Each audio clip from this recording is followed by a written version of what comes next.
Glada miner på börsen igen. Här i studion blir det fokus på en styvmoderligt behandlad sektor, nämligen fastigheter, där vi ska kolla in flera stora skiften. Varmt välkomna till Börslunch.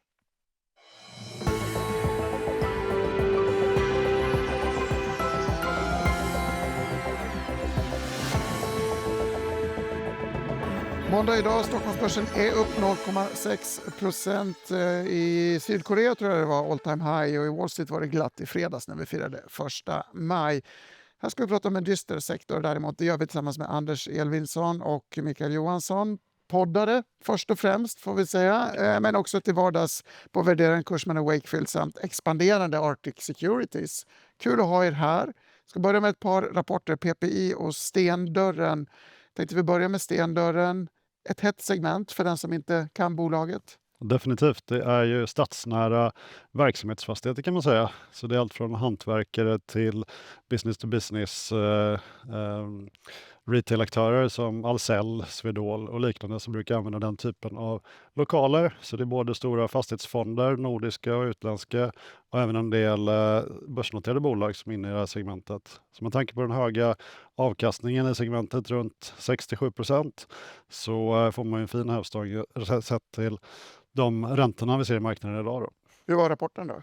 Nej, men rapporten var väldigt i linje med det vi förväntade oss. Men jag tycker reaktionen på börsen idag där aktien är ner går ganska mycket i linje med det vi har sett i det här kvartalet. Att många rapporter är ganska i linje med det man förväntar sig eller kanske till och med lite bättre i vissa fall. Men trots det så går aktierna ner på rapporter kontra index. Sen om det beror på att folk är besvikna på siffrorna eller om det beror på att man ser rapporten lite som likviditetsevent och en chans att sälja av i aktierna, det kan man ju ha en diskussion om. Det är en intressant diskussion som vi har haft om småbolag i allmänhet. Möjligen kan jag tycka att den här rapportsäsongen har varit lite mindre så än den förra där man såg bra rapporter också leda till stora försäljningar på småbolag. Ja, men absolut. Det har väl varit ett litet tecken här, eller en trend i de 2 senaste kvartalen. Framförallt jag tycker man har sett det i det här kvartalet också. För jag måste säga det att fastighetsbolagens rapporter överlag är inte jag speciellt besviken på. Och våra estimatsförändringar hade varit negativt några enstaka bolag, men en del har ändå lett till positiva revisionsförändringar på estimaten. Så jag tycker det har varit lite väl hårda reaktioner från börsen i Q1 också, det måste jag säga. Innan jag tänkte vi ska ta ett bredare grepp på rapporterna så här långt, men jag vill nämna PPI också. Har du bevakning på PPI? Ja, vi har bevakning på PPI. Absolut, vi var med och tog dem på börs 2024 och följt dem sedan dess. Hur var rapporten? Nej, men den rapporten den var lite svagare än förväntat och där var det en del engångseffekter som stökade till det, vilket vi har sett lite legacy i SBB genom åren och nu kom det i PPI också. Det är ju fortfarande lite kopplat till SBB-transaktionen. Det var lite FX-effekter och sen så har man ju engångskostnader relaterade till listningen nu som man gör i Sverige då, och det var engångskostnader kopplade till det. Så rensar vi för de engångskostnaderna och FX, nej, men då var det väldigt mycket i linje. Men tittar man på rapporten enskilt så var det lite stökat att se genom resultaträkningen. Innan programmet började snackade vi lite om att Stendörrens skuldsättning gick upp något, men PPI som ett Ilija Batljan kopplat bolag, bördet från SBB, är väl kanske mer av en skuldproblematiksfråga idag, eller vad tycker du? Ja, eller det vi diskuterade var ju att den faktiska intjäningen där sett mot de bokförda värdena är kanske då lite högre i PPI. I Stendörren så har man väl kanske en snittyield på strax över 6% och det är väl ganska mycket i linje med vad man faktiskt också får in från fastigheterna. I PPI bör den ligga lite lägre då med långa avtal med liksom kommun, stat och landsting som motpart, vilket gör att man kanske generellt sett ner på fastighetsnivå värderar de fastigheterna lite högre då, alltså en lägre avkastning, och då bör man ju också bära en lite lägre skuld kan jag tycka. Ska man flika in någonting till det, om vi har varit lite negativa än så länge till PPI, en positiv sak som bolaget har lyckats med, så är det här en subjektiv bedömning naturligtvis, men de har ju ett officiellt kreditbetyg från Fitch som är väldigt starkt, BBB+, och de bör kunna nyttja det över tid för att få ner kostnaden av deras skuld lite grann. Så uppenbarligen tycker det ratinginstitutet jämfört med andra fastighetsbolag i Sverige att skuldsättningen är på en rimlig nivå, men jag håller ju med i Anders resonemang.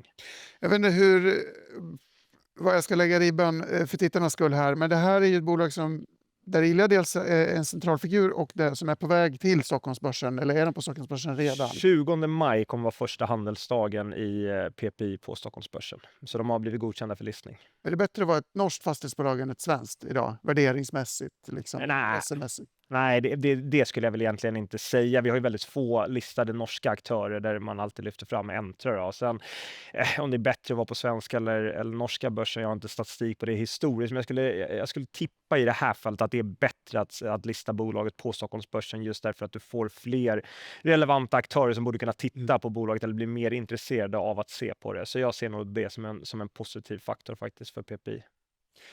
Jag tänker liksom på finanssidan så köper norska banker allting som rör sig i Sverige och vi har ju sett ett par norska miljardärer som kommer in och tar stora positioner på fastighetsmarknaden i Sverige. Finns det liksom mycket norsk köpvilja på den svenska fastighetsmarknaden allmänt?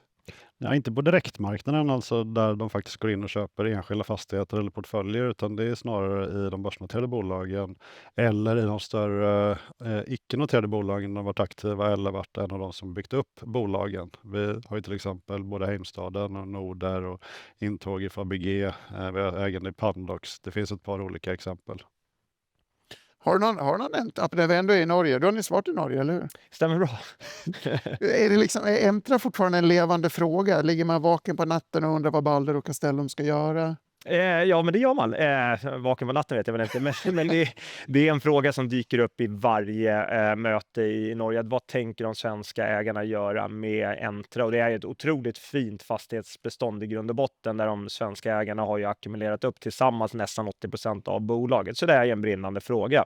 Och sen är det klart att folk tittar ju på John Fredriksen och hans intåg då i Fabege och funderar på vad som ska kunna ske där. Så att, jag skulle säga att man i Norge har ett ganska stort intresse för den svenska fastighetssektorn. Man ser att den inte har gått så starkt på börsen jämte mycket i Norge som har gått väldigt, väldigt bra. Och sen så har man inte någon legacy-problematik. Jag tror att många svenska institutioner som har varit investerade i fastighetssektorn, jag menar, var man ganska stor investerad 2021 och så kom in i 2022 med räntehöjningen och fastighetsindex föll 40% i Q2.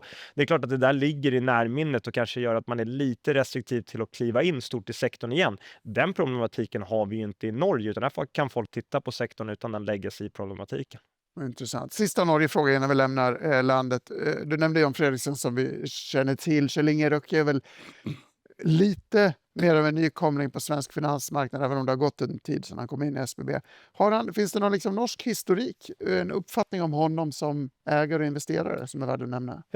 Ja, men jag uppfattar väl, så blir det väl också en subjektiv bedömning, men jag uppfattar i de möten vi har i Norge att det råder lite delade meningar, för att Kjell Inge Röcke och Aker har haft en fantastisk historik av att skapa värde, så de har varit väldigt duktiga på. Däremot har de väl inte alltid varit mindre aktieägares bästa vän. Så det finns väl vissa aktörer som är lite restriktiva till att sätta sig bak i båten och låta dem styra skutan, så kan man väl säga. Medan vissa då uppskattar det värdeskapande som de har gjort historiskt och gärna tar rygg på honom. Ja, intressant reflektion. Lite vanliga nyheter från utanför fastighetsvärlden är att GameStop vill köpa amerikanska eBay. Det får väl ses som dagens mest knasiga och uppseendeväckande nyhetspuck. Vi noterar att Sinch finns bland dagens vinnare efter att konkurrenten Twilio rapporterat starkt. Och utblommade Yubico som rapporterar imorgon rusar också över 30% efter ett utspel på valborgsmässoafton om ett samarbete med OpenAI. Nilön lämnar börsen och i Hormuzsundet är det fortsatt oklart efter att Donald Trump inte verkar vara så nöjd med det iranska senaste förhandlingsutspelet. Och det här leder oss tillbaka till fastigheter, konstigt nog. Jag var på ett evenemang i veckan och det verkar som att oron i Iran också, jag förstår att den dämpar aktiesidan eftersom räntor upp är dåligt för fastighetsaktier, särskilt amerikansk ränta, det kan vi ju prata mer om. Men det verkar som att transaktionsmarknaden också är lite avvaktande. Delar du den bilden? Ja, avvaktande på så sätt att man kanske just nu väntar med att gå ut med fastigheter och portföljer som man annars hade marknadsfört här inför sommaren. Utan man tänker att vi avvaktar och gå ut med det här till augusti när förhoppningsvis Iranfrågan är mindre utav ett problem och det är lite bättre sentiment i marknaden. Men tittar man på de undersökningar som gjorts, till exempel där Inrev går igenom investerarsentimentet, när man tittar på stora PE-aktörer i främst då Europa, så är sentimentet i linje med höstens nivåer där man hade en peak under och runt årsskiftet. Så det är inte så illa. Och sen många stora affärer som kommunicerats här senaste veckorna där köpavtalet skrivits på, de har varit något av surdegare marknader och att man då lyckas stänga det under de här 2 månaderna efter krigets utbrott, det tycker jag också är styrkebesked. Så det man hör är nog att i lite mindre affärer med kanske lite mer optimistiska köpare så har man försökt pruta ner priset lite sett till marknadsförutsättningarna som då gör att finansieringskostnaden blir högre såklart. Avkastningen på eget kapital annat lika skulle bli lägre om man går in på samma nivåer. Och sen också i ett par segment där vi faktiskt sett stigande priser under en längre tid. Att man som högsta budgivare kanske dragit sig ur efter krigets utbrott för att kalkylen inte ser lika aptitlig ut.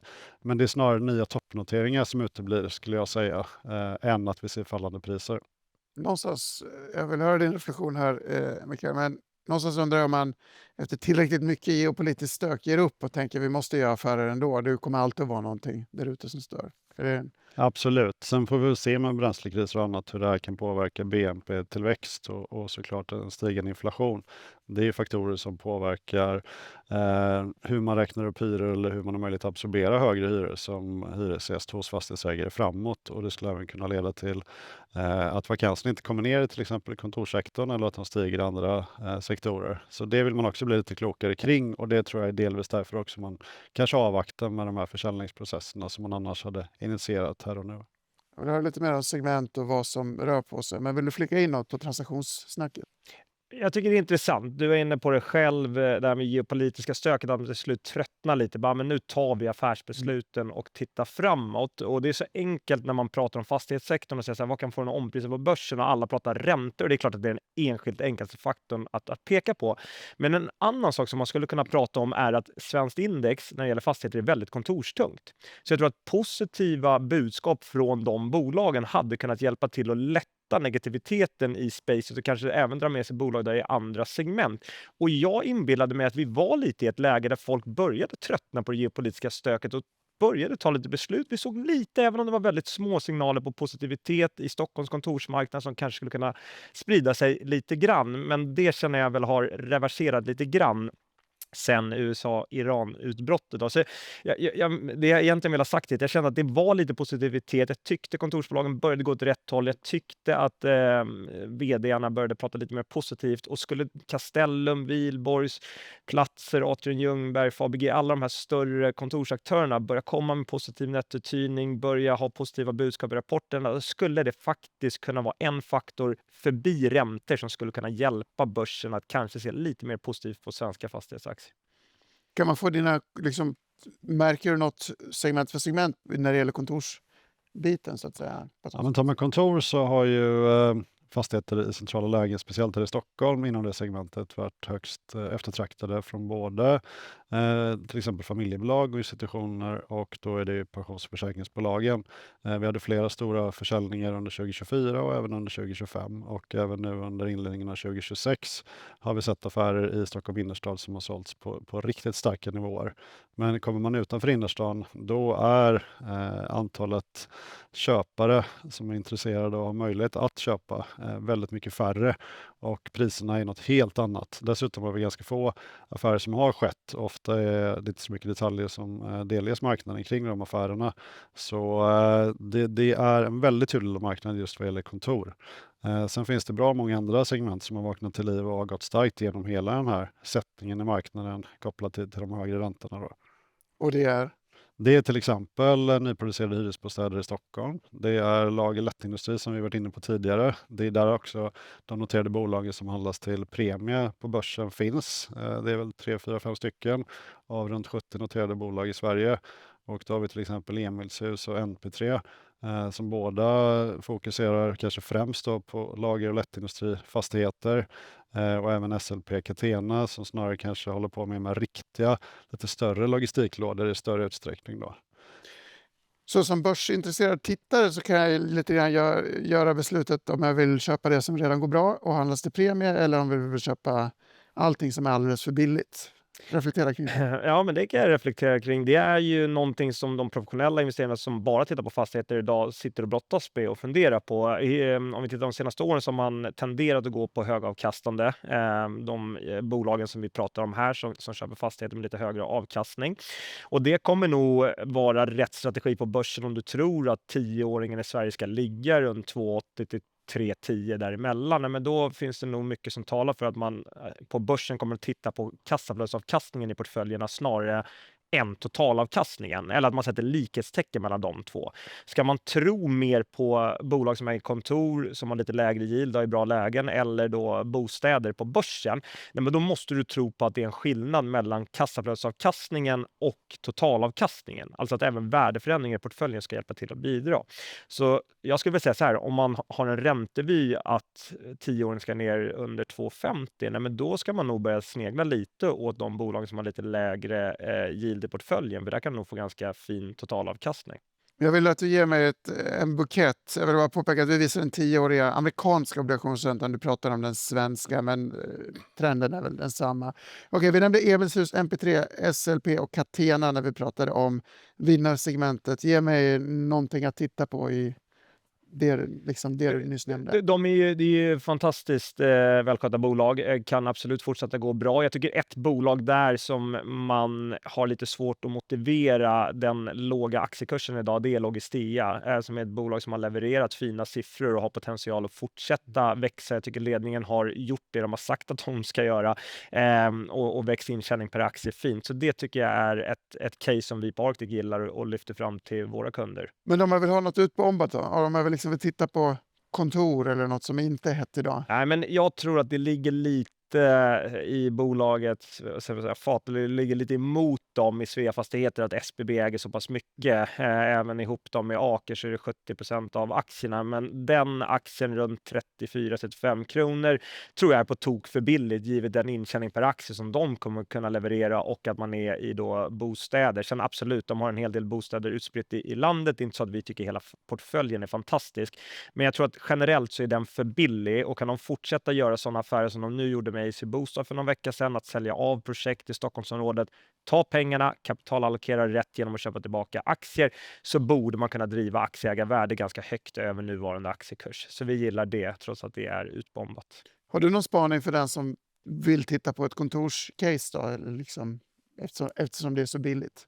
Nej, men ska du stoppa någonting i byrålådan och liksom ha en trygg pension långt fram i tiden, då tycker jag väl både huvudstaden och Fabege till exempel med utvecklingsområden i nära innerstadslägen ändå ser väldigt intressant ut tycker jag, sett till den rabatten man då handlas på.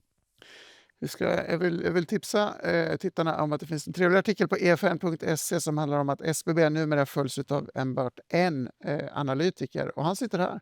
Kort reflektion, jag hade inte tänkt att vi skulle prata om det, men SBB idag är mer av ett investmentbolag än ett fastighetsbolag, väl? Ja, jag hävdar det. Och det tror jag de flesta håller med mig om man tittar på hur bolaget ser ut idag. De har väl gått från 275 anställda till 25 anställda, eller exakt siffran nu efter att man har sålt av en stor del av portföljen till Public Property Invest. Så att SBB är idag mer ett investmentbolag, och de råkar ha då exponering mot fastighetssektorn då också. Det blir jag på vår firma som följer det, givet att det är fastighetskunskap kanske som analytiken ska sitta på.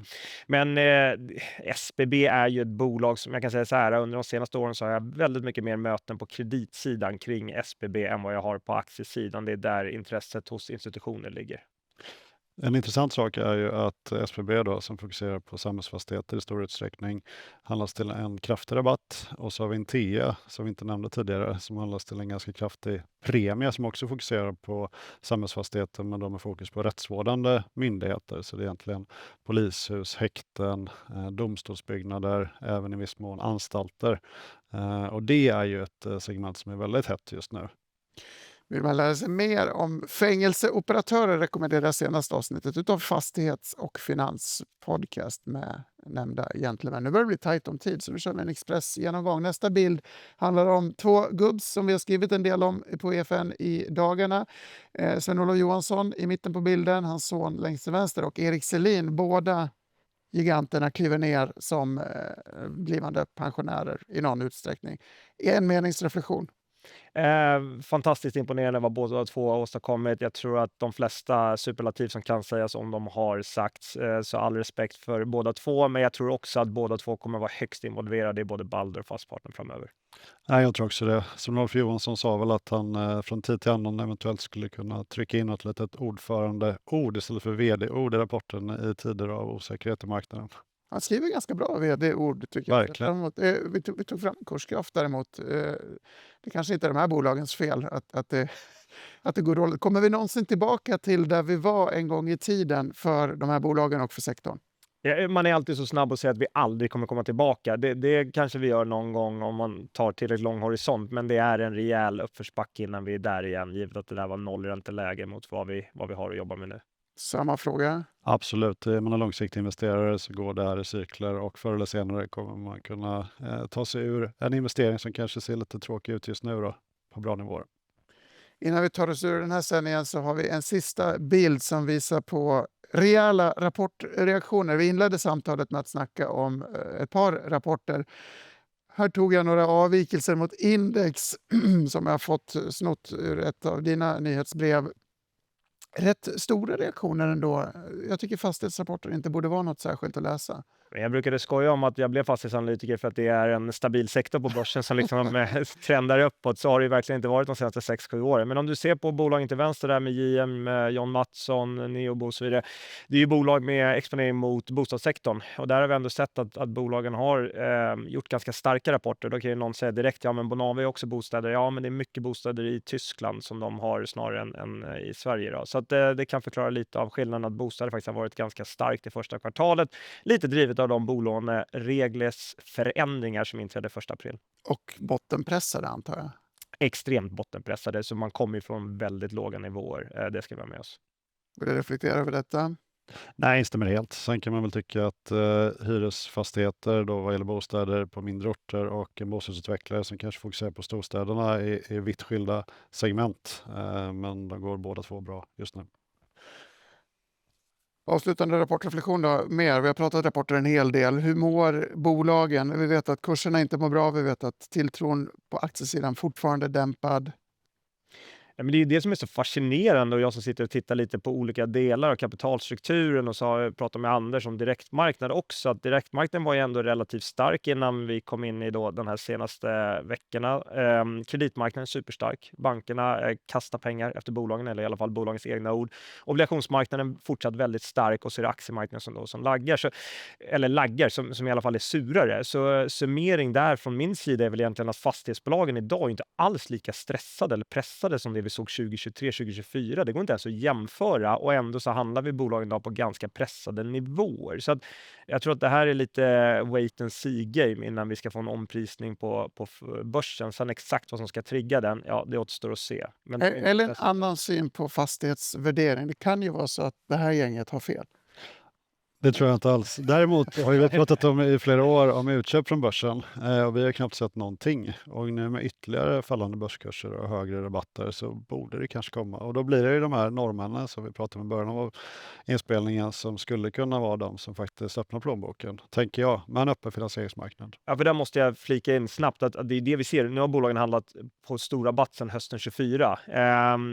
Om det här fortsätter så ska vi se public to private och vi ska se aktieåterköp mer. Och om ni tittar på bolagen som har köpt tillbaka aktier från det att man annonserade det och så jämför med index under den perioden fram till idag, så har man gått mycket starkare än index. Så jag trodde alla köpte tillbaka aktier nu för tiden. Inte alla, men många. Men det är intressant, det är ett bra tips. Jag kan ta rygg på återköpare i den utbombade fastighetssektorn och ha lite bättre odds. Ja, om historiken har rätt så kommer de gå bättre än index. Och dessutom hoppas på utköp och bud. Det låter ju hoppingivande tycker jag för framtiden. Försök. Stort tack Mikael och Anders. Stort tack också ni som tittat. Riktigt lärorikt tycker i alla fall jag. Imorgon är vi tillbaka igen 11:45 precis som vanligt och i tidig morgonstund med vår rapportsändning. Bland annat UBK kommer då. Häng med oss. Vi ses.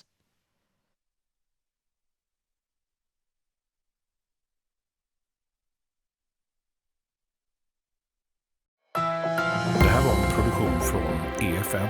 Ansvarig utgivare Anders Hägerstrand.